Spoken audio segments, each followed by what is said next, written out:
Welcome to Guest of the Year. I'm the host. My name's Mike. The set list for this week, which is Heat 1 of the Tournament of Champions, is curated by Jim Newton. Jim is a veteran journalist, best-selling author, and teacher. He worked at the Los Angeles Times for 25 years as a reporter, editor, bureau chief, and columnist, covering government and politics. He teaches at UCLA and writes a column for Cal Matters. Jim's most recent biography, Man of Tomorrow, The Relentless Life of Jerry Brown, is available via the link in the show notes, as are his other biographies, including one on also California Governor Earl Warren and President Dwight Eisenhower. Jim's next book, which he's currently writing, is a biography on Jerry Garcia. Welcome, Jim. Well, thank you very much. Nice to be here. This week's prize pack is provided by Sancho and Althea.com. Sancho and Althea is the creation of former Guest of the Year contestant Jack and his wife Anna Jane. Anna Jane combines her own paintings and designs with inspiration from the Grateful Dead and other bands to make original artwork printed and embroidered on comfort-colored t-shirts, hats, hoodies, and more. Sancho and Althea started with Jack encouraging Anna Jane to bring his t-shirt ideas to life, like the strangest of places lightning bolt tee, Tiger in a Trance, and the Howling Wolf Fenario design. After that, it turned out she had even more ideas for turning her paintings and drawings into t-shirt designs. New ones are being added all the time. The brand is named after their dogs, Sancho and Althea. If you haven't already checked them out, you can do so via sanchoandalthea.com or follow Sancho and Althea on Instagram. Thanks, Jack. All right, here's how the game works. We'll play the first part of a Grateful Dead live track, and each contestant will use the messaging system to silently guess which year their performance is from. Contestants who are all on a video conference together can message in their guesses at any time during the clip or in the 10 seconds after it concludes. The Tournament of Champions format is a little different. I'm going to play 5 songs, and whoever is the least number of years off at the end of the 5 songs advances to the final to face off against the winners of the other 2 heats. The past winners competing in this heat are Patrick, who's 57 from Staten Island, Steve, who's 52 from Lincoln, Nebraska, Sean, who's 37 from Hartford, Connecticut, and Ben, who's 42 from Bend, Oregon. And now, without further ado, the Grateful Dead.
So the guesses are in. It was Might As Well at Red Rocks in Morrison, Colorado on July 29th, 1982. Jim, tell us about that great pick. Well, for me, it's personal. I was there, went with my college roommate. We were driving across country. I remember we left my parents' house, told them we were going to spend the night in Tahoe, and drove straight through to Red Rocks. I think we slept by the side of the road in Utah for like an hour or 2 on the way. And I just love it, just because it just captures the joy, just the sort of big fun of them. And as I'm sure you all know, it harkens back to the Festival Express. And there are times when working on this book where, there's a lot of probing, some dark stuff. And there's especially at the end, of course, when things kind of fell apart. But this takes me back to the great fun of it. And I just love it. Yeah, about your book, I heard you speak at the Dead Studies Association conference, as did Steve. You mentioned how Jerry seemed almost averse to keeping primary source documents like diaries that many other historical figures would keep. I'm sure like Eisenhower did or something. So writing about Jerry and writing about Eisenhower are very different experiences. Exactly. So as you research this book, how do you make up for the lack of Jerry keeping records himself? Yeah, I mean, the first thing I would say about that is, yes, it's true he didn't keep records, and there's something sort of likably modest about that, right? Like he wasn't living his life to be a historical figure. For Eisenhower, which is kind of the exact opposite of Jerry in a million ways, right? He came up in the military. By the time he was, way before he was president, he saw himself as a historical figure. And so he not only did he keep records, but every person who ever met him remembered that experience. And so there's diaries, there's letters, there's a real full record. In Garcia's case, it's a much more spontaneous life. It's a much more live in the moment and much less about a kind of historical preservation, which makes me like him more, frankly. But it does leave a gap. So, as I said at the conference, in fact, I think a lot of that gets filled in with interviews. He was a voracious interview subject. He talked a lot, loved to talk. And he's a really good interview subject. Like he really, he's candid. He's not selling things. You don't have the sense that he's promoting albums or himself, causes even. And so there's a lot of candor in them. There's some rare interviews where the interviewer is really kind of hostile to him. Even those are really fun. So I think that fills a lot of the gap. And then for me, a lot of it is interviewing other people. And though there are not a lot of people who knew him through the whole life, there's people around still. Of course, most of the members of the band have written memoirs, so some of that's recorded there. The Grateful Dead archive has a lot of interviews that are recorded. So there are a lot of other sources, but it takes much more piecing together than, say, the Eisenhower work would. I'm sure when you're researching, a lot of it is based on memory. And another thing you mentioned at the conference that stuck with me is that Jerry misremembers being there when his dad drowned. When someone tells you something, regardless of who it is, whether Mountain Girl or Big Steve or something, so you have this piece of information, how do you go about seeing if they're misremembering or not? Yeah, it's a good question. Well, for one, I guess I should concede there's sometimes where I just don't know, right? There's a lot of instances where people's memories differ, and that's usually a signal that somebody's memory is probably off. In the case of his father dying, I mean, I feel pretty confident saying that he wasn't there, mainly because it was actually covered. I mean, it was an unusual event. So there's newspaper accounts of it. And I can't think of any reason why a newspaper reporter would omit that fact from it. So it seems unlikely to me that he was there. By the way, that's not accusing Garcia of lying about it. I think that he thought he was there. I think it was this intensely, of course, intensely traumatic episode. And I mean, listen, I have what I believe to be a memory of the Kennedy assassination, of being in the back of my parents' car. There's no possible way. I was like 6 months old, right? But I could pass a lie detector test and tell you that I remember it, right? So, I think that traumatic events have a way of imprinting themselves on us, particularly when we're very young, and they get repeated over and over again in a way that causes us to think that we remember them. Throw in some, a lifetime of using drugs and staying up late and playing loud music, and the memory becomes a fairly unreliable source. Fortunately, as I say, there's a lot of people out there, and some of them formally kept their memory. Some of them did keep diaries. Some of them wrote things down. So there are other ways to get at it, but I can't think of any fact in this book that relies entirely on just one person's memory of it. Just because I think that, for all the reasons I've just described, it'd be hard to trust that. Thanks, Jim. And great pick. Steve was the only one who got it exactly. Steve guessed 82. Nice pull, Steve. What gave it away there? It was a combination of a good pick, Jim. I mean, I love a good might as well. And it was fun to hear that. And I agree with what you said about the big fun. I just love that. But one of my favorite shows is 81082 from Iowa City, Iowa, of all places. It's just great. And it had a lot of that same, like the drum sound and Phil's bass. He's playing what looks like a Fender jazz bass in 82. And it has kind of a unique tone shape to it that is pretty specific to that, because when he gets into 83 and he starts playing that 6-string whatever it is, it's very sharp. It's a lot of mid-range, and the 82 bass does not have that. It has a ton of low end, which does not come across on soundboards from that era. So if you really want to feel it sounds really thin, but if they get a good audience recording, that it had a ton of low end and oomph, and it moved a ton of air. So that's kind of what, and Garcia's voice also was still kind of had the youthful thing, yet it hadn't gotten as gravelly. And then also I think something, and I'm forgetting the gentleman's name, the Jerry Tone Store guy that was curating. Jay, yeah. He mentioned a change in pickups or something in 82 on Jerry's guitar that I think happened later. I love hearing Phil Poll's lovely. Steve, nice work. Patrick and Sean were both 1 year off. Patrick guessed 83, Sean guessed 81. Patrick, why 83? So I focused in on Jerry's voice. This was around the time that I think his voice started to get a little throaty, a little fuller, and it started to have that sound to it. Not as bad as, let's say, late 83, 84, but hearing the beginnings of that. And also, this was around the time that I started collecting tapes, and it just sounded like all the tapes I had at the time, all the audience tapes. It just had that same, I went to my first show in 82. So my friends and I were collecting things that were current, like, oh, this was just last week type of thing. It just had that sound. Thank you. And Sean, 81. Yeah, I was thinking 1981. Specifically, this era came to mind when I was hearing Bobby's rhythm guitar tone.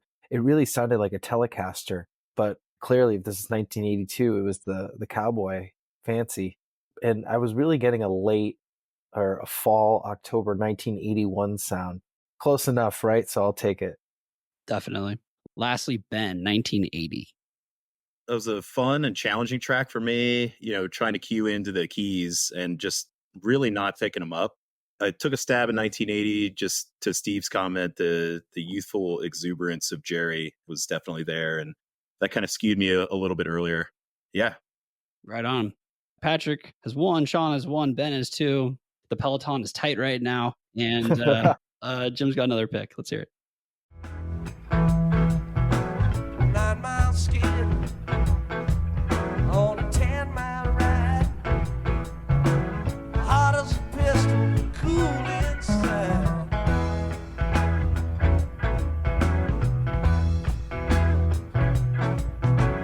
Cats on a tin roof, dogs in the pine. Nothing left to do but smile, smile, smile.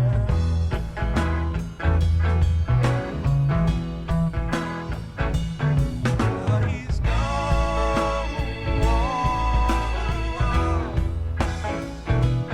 Now he's gone. Oh, he's gone. He's gone. Whoa.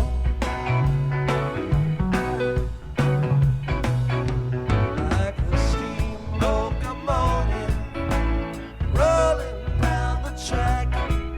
He's gone, and nothing's gonna bring him back.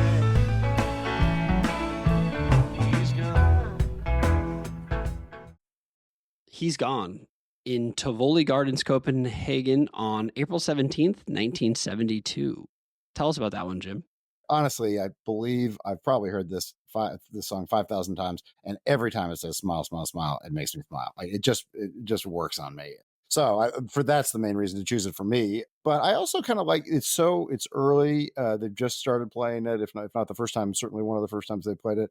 And it feels kind of rushed. It feels like they're still sort of settling into it. The piano part is different than what it evolved to.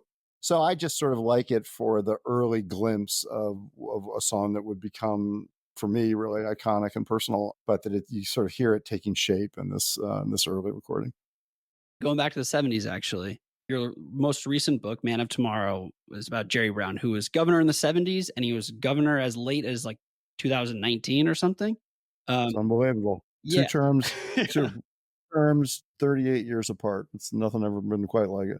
Yeah. Jerry Brown was around. He was right at that age where he could have been a deadhead.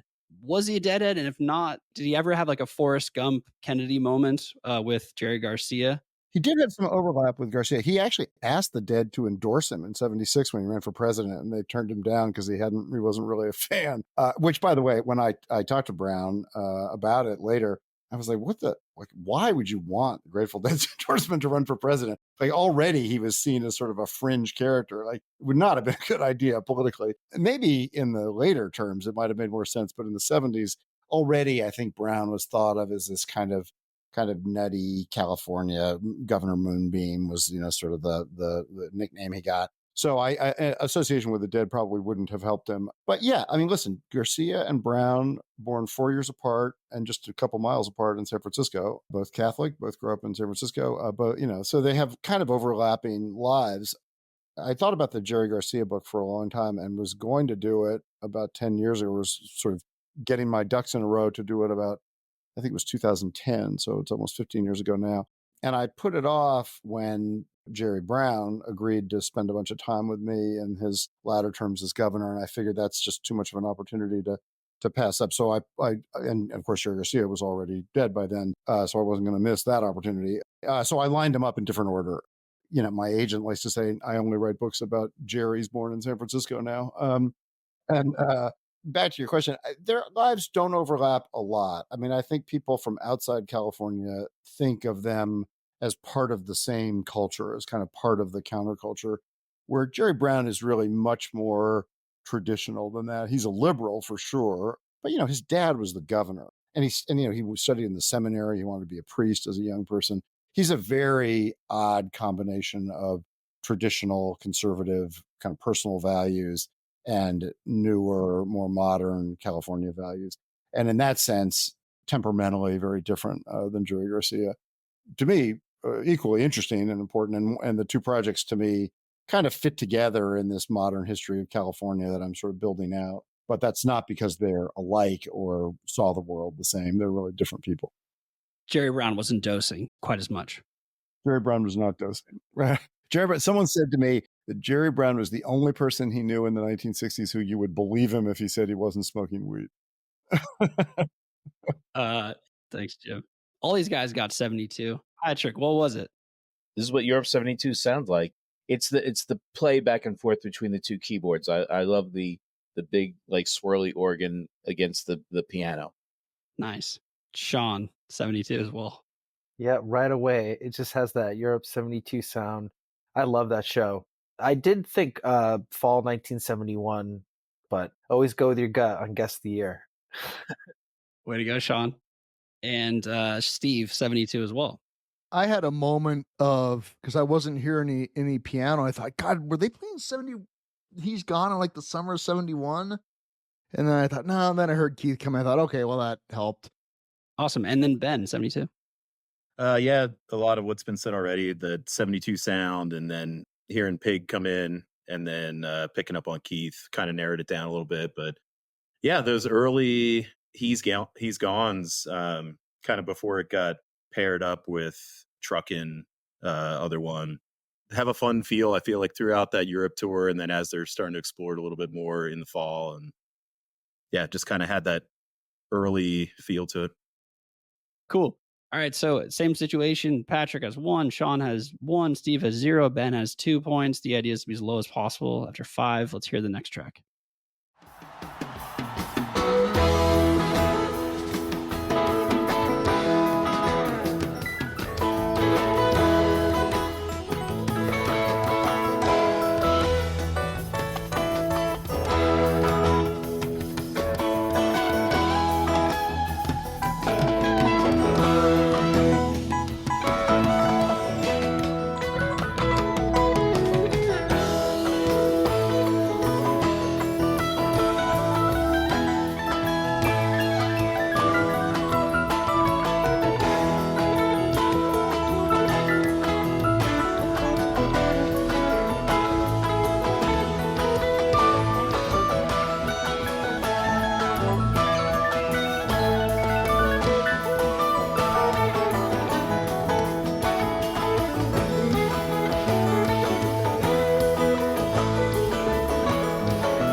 The guesses are in. St. Stephen at Hartford Civic Center in Connecticut on October 15th, 1983. Jim, very good St. Stephen. Goes without saying. Yes. Why that Thank one? you. Yeah, again, a show I was at So picked it for that partly, and again with my college roommate Edward Sweeney, who reminded me of the show the other day when I was picking these pieces. For me, it's the first time I heard St. Stephen because it had been sort of out of rotation, as you all know, for a long time. What my main memory of it from that night is not even the music itself, but just the roar that went up when people heard it coming. It was, I mean, it was really, it's just overpowering, and I could still sort of makes the hair on my arms tingle a little bit. So it was, it was just again that just the rush of it is what sticks in my mind. So that's why I included it for this. All these guys got it, 83. Oh fuck, you guys are good, man. Patrick, what gave it away? So I was at the show at Madison Square Garden in '83 when they played St. Stephen, and I thought that this was the show that I was at, but it had that sound. It was the kind of like, it was the pace that they would play like in 1977, but with Brent. So I just, I think that's how I narrowed it down.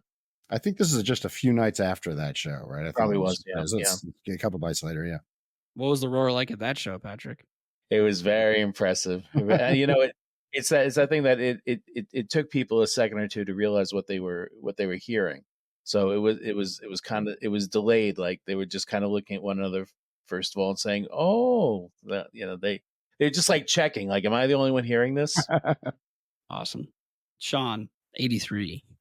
I was thinking that was definitely the St. Stephen from 1983, either Madison Square Garden or Hartford Civic Center. And I know somebody that was at the Hartford show. I mean, I wasn't lucky to be at any Grateful Dead show, but from what I have heard, being at the Unbroken Chain show, 1995, St. Stephen, 1983, anything where there's a bust out. I mean, just what a feeling, just hearing that crowd. I mean, so cool to hear St. Stephen in the 80s. It's just classic. So great choice, Jim. That's why I thought it would fool you. He's wrong about that. Ben, you were not fooled either. 83. Yeah, the Brent key sound. I think it's a Yamaha keyboard. I'm not really sure instrumentation all too well, but it has a very like 83, 84 kind of feel to it. And then St. Stephen just kind of rearing its head in 83. I was just listening to that Hartford show last weekend doing yard work. That Feel Like a Stranger is awesome. But I think it was just 83 when it came back and then it went away for good. Yeah. Steve, also 83. Well, Ben just said what gave it away for me is that, I mean, the resurgence of it was short-lived and it was just in 83. I obviously did not see that, but my bust out claim to fame was Ruben and Charisse at the Capitol Center in the spring of 91. And I was pretty new at it. I didn't know what the hell was going on. And everybody around was losing their damn minds, and that was quite was a confusing moment for me because I didn't, I was already confused and then all of a sudden there's this thing happening and I felt like I should know what it was and my ego was dying. So I'm like, oh my God. And it finally, I enjoyed it and it was fine. And then I got to see the last one at Buckeye Lake in July. And so that I felt a lot better about that one. Yeah, Ruben Charisse is definitely a JGB song, or I think of it like that. And Jim, what kind of refuge was JGB for Jerry in the later years? Yeah, it's a question that I'm still puzzling over. I actually interviewed Cameron Sears, who managed the band in the later years just last week, and I was asking him why did Garcia need these other projects so badly? Like, what craving or what itch was that scratching? And his answer, quoting Garcia, was a little, he would admit, I think it was a little glib that Garcia said, I play the guitar every day. I might as well get paid for it. That doesn't seem quite right. I mean, I'm sure there's some truth to that, but I'm sure there's also more to that. I think it was looser. It was less of a, less burdensome, less of just the machine of the Dead and the expectations of it. I saw some of those Jerry Garcia intros in San Francisco, and it was just much more relaxed. And it was more relaxed as a member of the audience. I can only imagine how much more relaxing it was for him. So I assume that was part of it, that it was just an opportunity to play without some of just the attendant pressure of having 60,000 people at your feet. Intuitively, anyway, that feels right. Totally. These guys are in the same position as they were last time. Steve 0, Sean 1, Patrick 1, Ben 2. 2 more songs and more if necessary. Let's hear the next one. Come on and let the good times roll. We're gonna stay here till we soothe our soul. If it takes all night long. Might be 12 o'clock and it might be 2. Time doesn't mean that much to me. Ain't felt this way since I don't know when. And I don't know when I'm gonna feel this way again. So come on, get home and let the good times roll. We're gonna stay here till we soothe our soul. If it takes all night long. Come on and let the good times roll. We're gonna stay here till we soothe our soul. If it takes all night long. Might be 6 o'clock, it might be 8. It don't matter if it's getting too late. We're gonna make a band play one more stone. Get in the groove if it takes all night long. The guesses are in. Let the good times roll at Franklin County Airport in Highgate, Vermont on July 13th, 1994. Jim, what was going on there? Well, the reason I picked this one, the 2 shows in Highgate, 94, 95, to me are kind of bookends of the last chapter. I mean, not the literal last chapter of the book, but the last chapter of The Dead, right? I mean, the 95 show was, as you all probably know, just kind of a mess. It was just overwhelming. And the beginning of that tour from hell where things really fell apart. This show, though, came off. I mean, I was loved reading the newspaper clips leading up to it. The whole state of Vermont was just in a panic about what this was going to be. It was the largest gathering of people ever in the state of Vermont, which is a pretty amazing thing to think about. And yet, it really it worked. I mean, there was tussling. There was people who got in without tickets. Blah blah blah. But townspeople seemed to enjoy it. Invited them back the next year. I mean, it feels to me a little bit kind of like the last really happy stretch for them. Now, the other thing I would say about it is it's Vince on the keyboards, who's not my favorite, and I don't know that it ever really completely worked again without Brent, but it could. And even those late shows where it wasn't all working, there was always some part of that show that really lifted off. There was never a night that was entirely a drag. There was never a night that was a drag at all, but there was never a night that there wasn't something magical. And this song, I love. I love the sort of jauntiness of it, and so it was fun too. Such a fun song. Yeah, thanks, Jim. So Patrick, Sean, and Steve all got 94. Ben guessed 95. Sean, tell us, 94. What were you hearing there? I was hearing Jerry's guitar tone, Bobby's guitar tone. The whole sound had a very late 90s sound. I thought 93, 95, but for some reason 94 sounded about right. And it's interesting that this is the version from Highgate. I know so many people that were at the show. I lived in Vermont for 15 years. I've heard so many stories about these shows, and just very great pick. Definitely, a 94 sound, classic sound. Thanks, Sean. And speaking of Vermont, Jim, at the Dead conference you mentioned you spoke with the Ben and Jerry's people. What was your goal for that in terms of the book? Well, 2 things. The way we sort of set it up is I wanted to get as much backstory as I could about Jerry Garcia and sort of how it came to be. There's a kind of myth around it, most of which is true, actually, that there was a deadhead up in Maine who dropped them a postcard suggesting that they ought to do something with the Grateful Dead. And then of course, the great naivete of it is they just did it without even really checking with them. He just sort of gets a crate of ice cream in the mail, and his comment at the time was funny. He said it was glad they didn't name a motor oil after him. And then of course the Dead's lawyer Hal Kent wrote them a letter saying, you do have to pay him for this. And it ended up being a lot of money. They wouldn't confirm the amount of money. Elsewhere, I've heard it was about it's a percent of royalties, and exactly what the percentage is, I don't know. But it's the second best-selling ice cream in the history of Ben and Jerry's. think chocolate chip cookie dough might be the first. I'd have to check that. But toward the end of his life, when things were going worse, he used to say occasionally that he would like to just quit everything and live on the ice cream money. And he probably could have lived on the ice cream money. It was a couple $100,000 a year.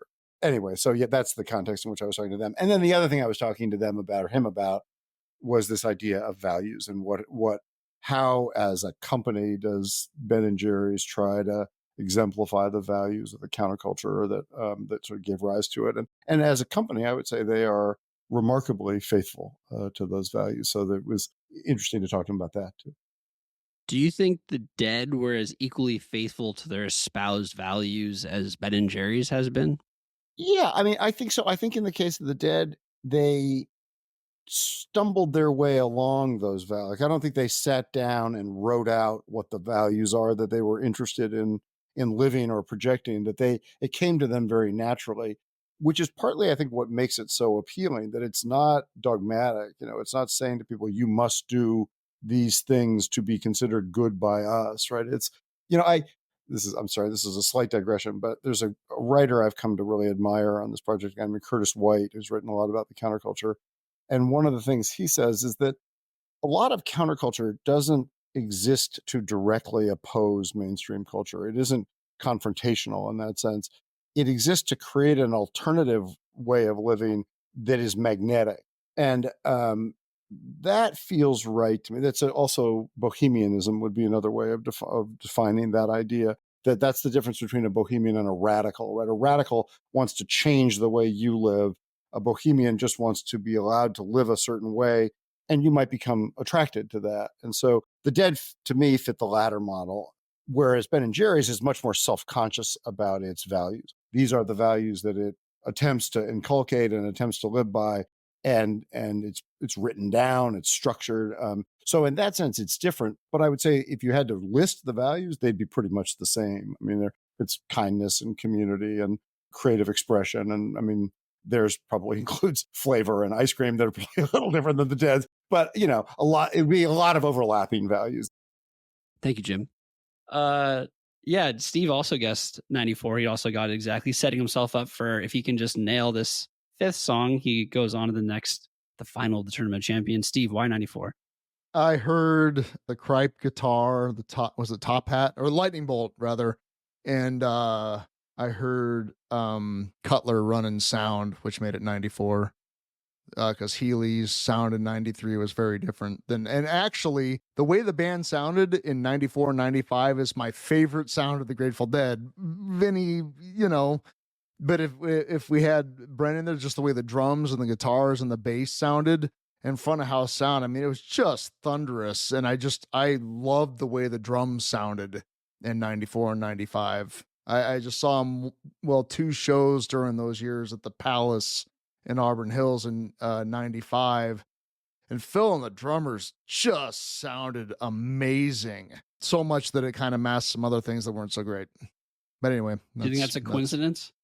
Well, not necessarily. They did the first night was Victim of the Crime into Foolish Heart. That twosome went on probably 12 minutes longer than it should have. You know what I'm saying? Because there was a lack of guidance, and it was just kind of, again, if it didn't sound so good, it would have been awkward. It was hard. That show was hard to witness, frankly. The next night was better. The first night, I think it was Stella Blue. Garcia got through the verses and then just tossed it off to Bobby for Sugar Mag or something, like, get us out of here, man.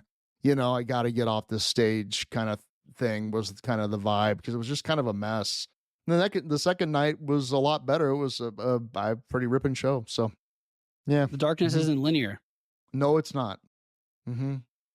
Patrick, also 94. I really love this song. Of all the cover versions that they do, this one seems to be the most, is as if they had written it themselves. It had that really well-produced end of the run sound, and Vince being very prominent. Patrick, could you tell 95 versus 94? What made you go towards the latter? Because I saw a run of shows in 94, and I recall that Good Times seemed to be in heavy rotation. Can't prepare for that. You can't study for knowing there's more Good Times rolls in 94 than there is 95. Jesus Christ.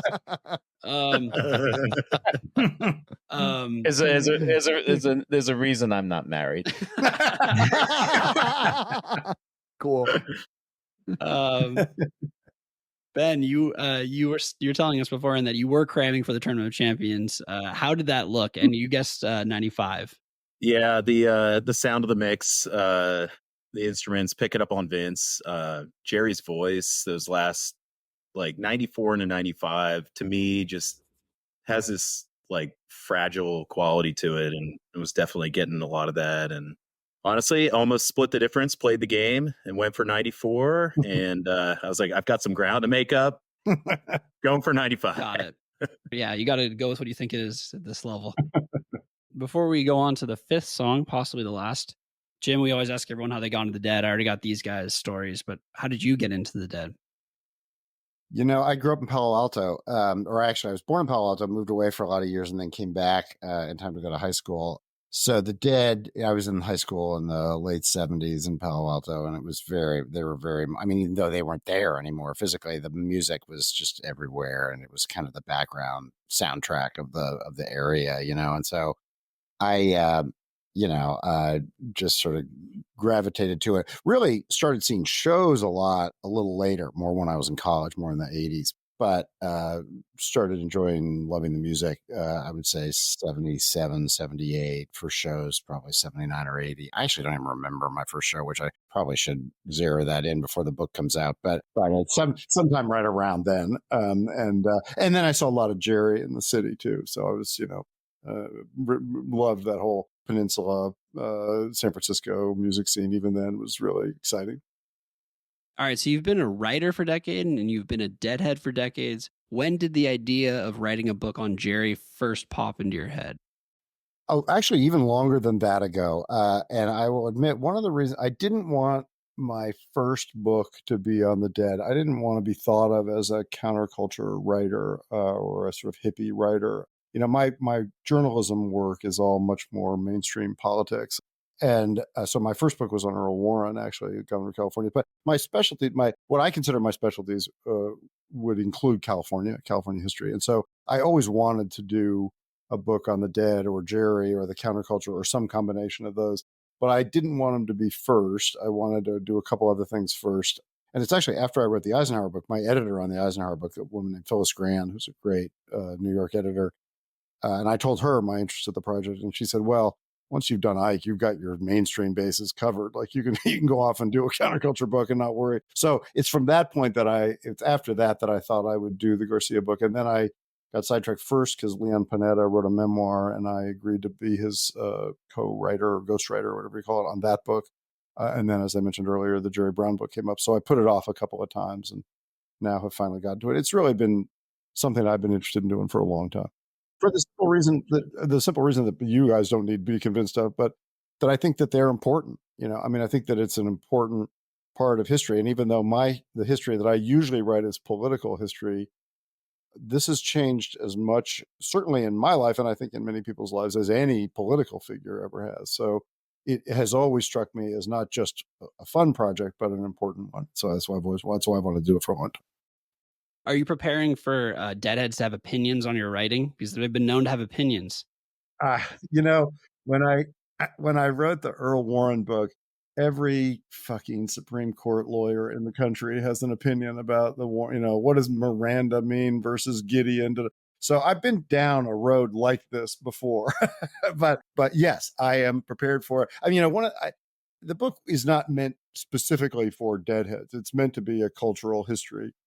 But it also needs to live up to the standards of Deadheads, and in the same way, not exactly the same way, but in a way that's not so different than the way a book about Earl Warren needs to satisfy that kind of Supreme Court subculture, but also speak to an audience that's not, can't tell you the difference between stare decisis and precedential value, right? I mean, there's a kind of nomenclature of the Supreme Court and an expertise about it that's off-putting if you're outside it and kind of not uninteresting. And so This book, there's a subculture, right? I mean, we're part of it, that needs to be satisfied that the book is correct.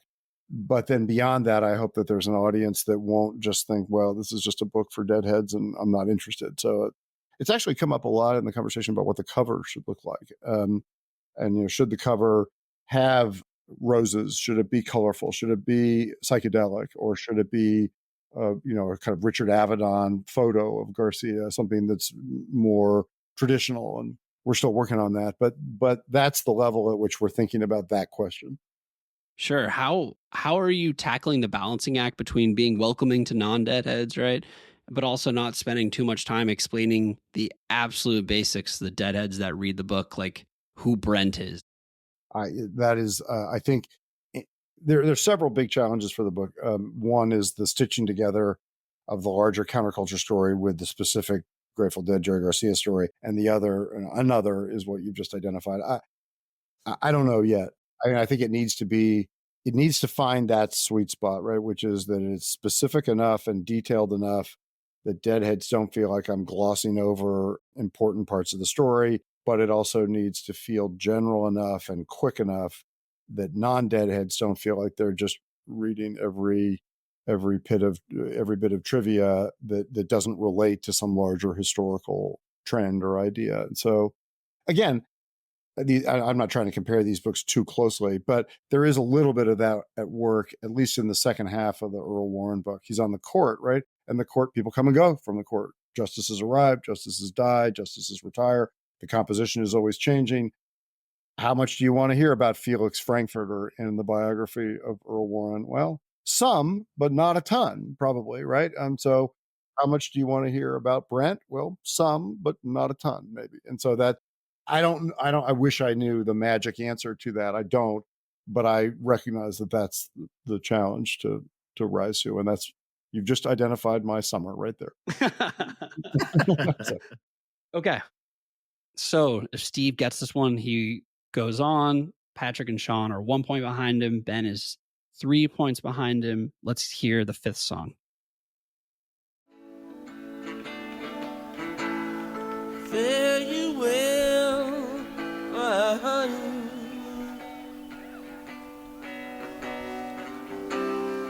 Fare you well, my only true one. All the birds that were singing are flown, except you alone.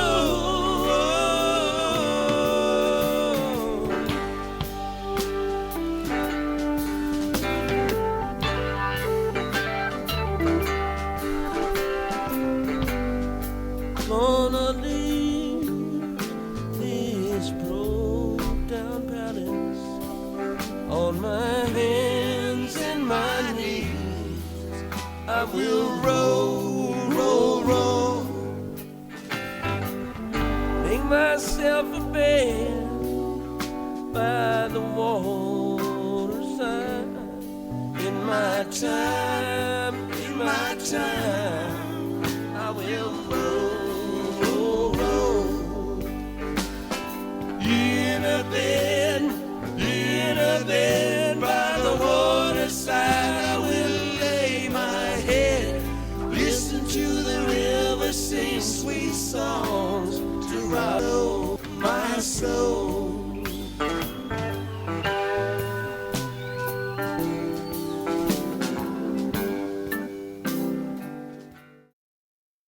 So Broke Down Palace at Holt Center in Eugene, Oregon on May 8th, 1984. Jim, lovely song to close on. Why that broke down? Well, there's a really sad story behind this one. In January of 84, Ken Kesey's son, Jed, who was a wrestler with the University of Oregon wrestling team, the bus that the team was riding in slipped off an embankment and crashed. And Jed lived for a couple of days and then died on January 23rd of 84.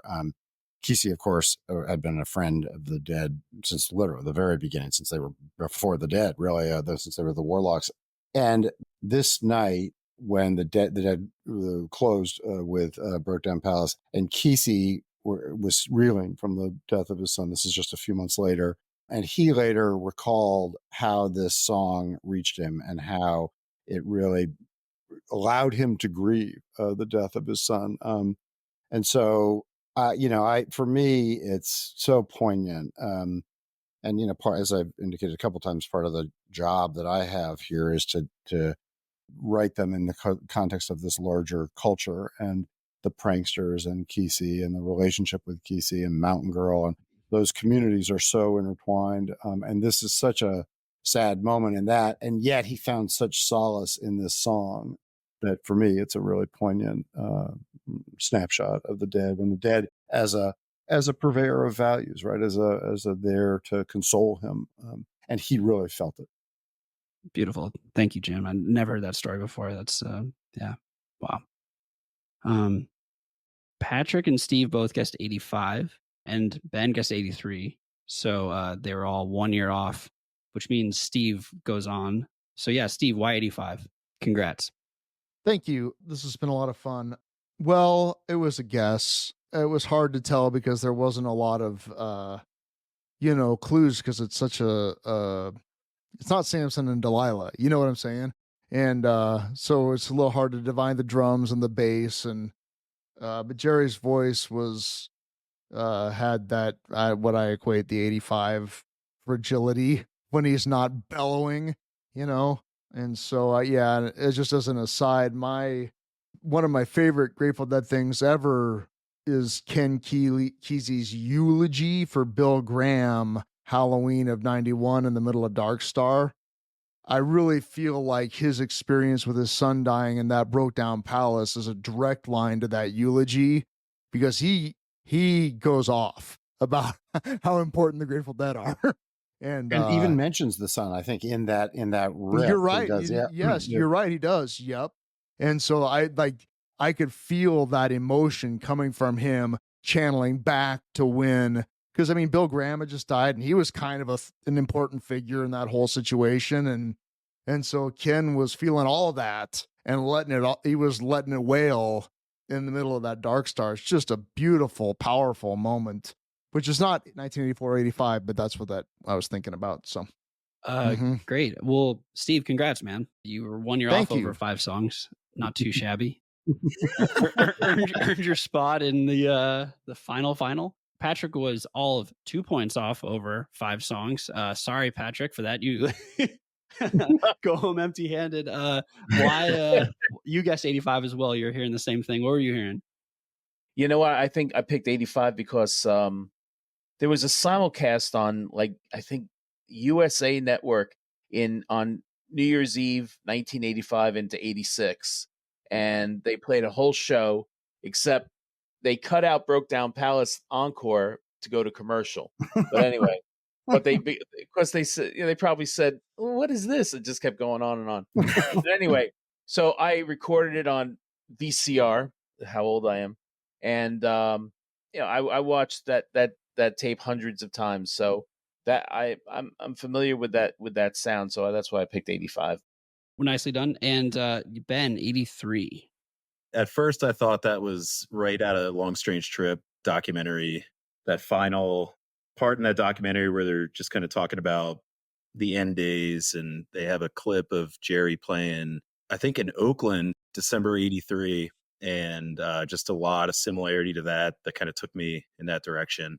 Yeah, Jim, thanks for sending us off with such a great song. Yeah. And Sean, 81. Yeah, I don't know why I thought 1981 again. Ben, you said it perfectly. That was exactly what came to mind. That scene in Long Strange Trip, that image of Jerry just frail and white and just, kind of not at his best. And I did think, Bill Graham Civic Center in 1983, but I'm like, we already picked 83. So maybe it's 84, but I don't know. I just didn't really, for me, I wasn't sold on 1984.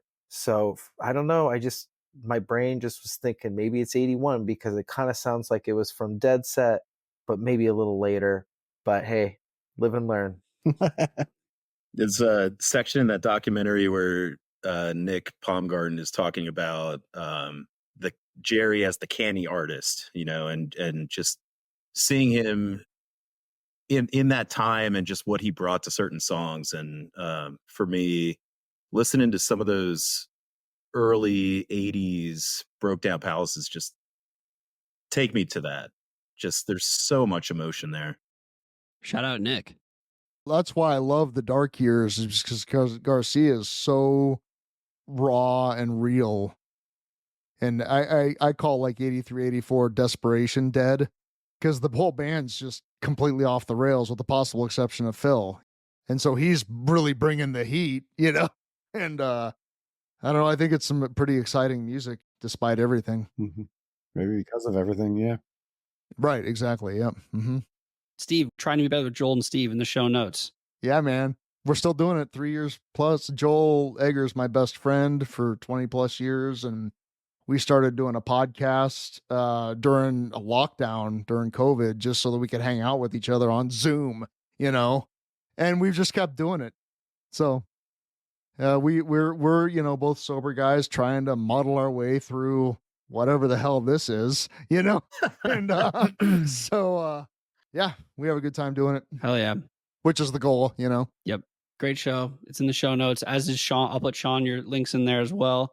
Jim, we can't thank you enough for curating and answering all of our Jerry stuff. And we truly can't wait to read your book. Is it 2025? Yeah. Unless something goes wrong, but yes, most optimistic. 2025. Yeah, that's the goal.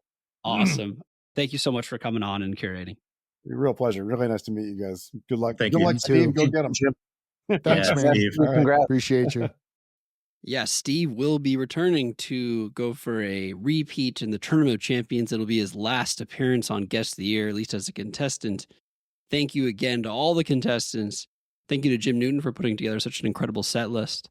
Jim's Jerry book doesn't come out till 2025, but in the meantime, you can catch up on Man of Tomorrow, The Relentless Life of Jerry Brown, and Eisenhower, The White House Years, and other of his books, which you can find wherever books are sold.